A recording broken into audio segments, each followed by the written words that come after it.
అందరూ జైళ్ళల్లో బతికినట్టు బతుకుతారు గ్రామాలల్లో.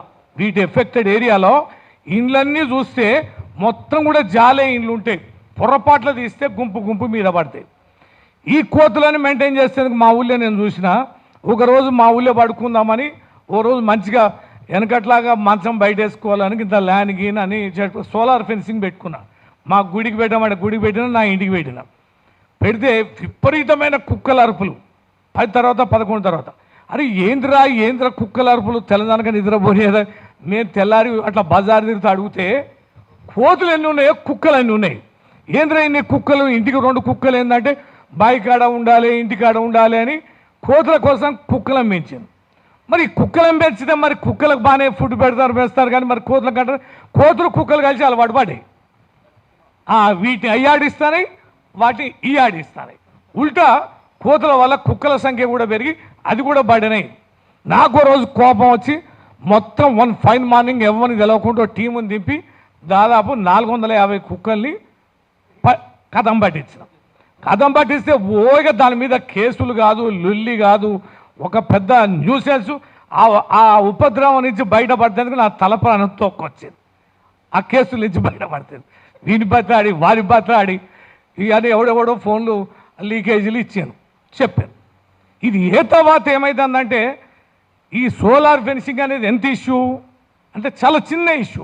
మా గుడికి పెట్టించిన భక్తులందరూ ఇబ్బంది పెడతాను, కొబ్బరి ముక్కలు కూడా గుళ్ళె కూడా ఉండనిస్తా లేదు అంటే పెట్టించినాం. ఏమైంది? ఉత్తగానే దూకుతానే వాడి మెయింటెనెన్స్ ఇష్యూ బాగా వస్తుంది. ఊళ్ళో నా ఇంటికి పెట్టించిన బ్రహ్మాండమైన కడియం పోయి చెట్లను తెచ్చి రకరకాల ఏ సీజన్ ఫ్రూట్ అయినా నా ఇంట్లో తినాలని మైబాద్లా మా ఊళ్ళో పెట్టించిన. అవి ఉత్తగానే జంప్ చేస్తాయి. అవి గ్యాంగ్ ఎట్లా జంప్ చేస్తాయి అంటే జంప్ చేస్తాయి. మళ్ళీ వచ్చినాక వాడిని కొడితే ఇంట్లోకు ఈ గోడకు ఆ గోడకు విసుకొచ్చి తలుపు తీసి సపరేట్గా బయటికి పంపాల్సి వస్తాయి. దూకుడు సులభంగా దూకుతాయి. ఎట్లా పోవాలనే లెక్క వాడికి సంబంధం లేదు. మన తీట ఉంటే మనమే డోర్ తీసి వెళ్ళకూడదాం అనే సంగతి కూడా వాడికి అర్థమై. ఈ సోలార్ ఫెన్సిల్ ఏడ రక్షణ ఇస్తాయి. పంట పొలాలకు సాధ్యమవుతుందా? కానీ ఎక్కడనో మానవీయ కోణంలో మనిషిని చూడాలి, కానీ మానవీయ కోణంలో మనం జీవరాశిని చూసి మన తల ప్రాణం మనల్ని చస్తా అంటే కూరగాయలు తింటట్లేదా? ఒక్క కూరగాయలు లేదండి. మాదైతే పల్లెటూళ్ళలో ఎవరు బాయికన్నా ఎవరింటికన్నా కూరగాయలు ఉండే. కూరగాయలు లేవా? పండు లేదా? ఓ పల్లికాయ లేదా?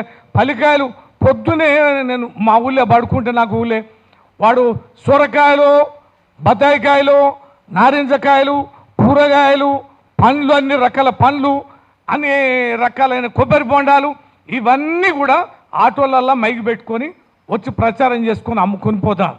ఇలా దుస్థితి ఏంటంటే మొక్కజొన్న కంకులు పల్లెటూళ్ళలో కొనుక్కొని తింటాను.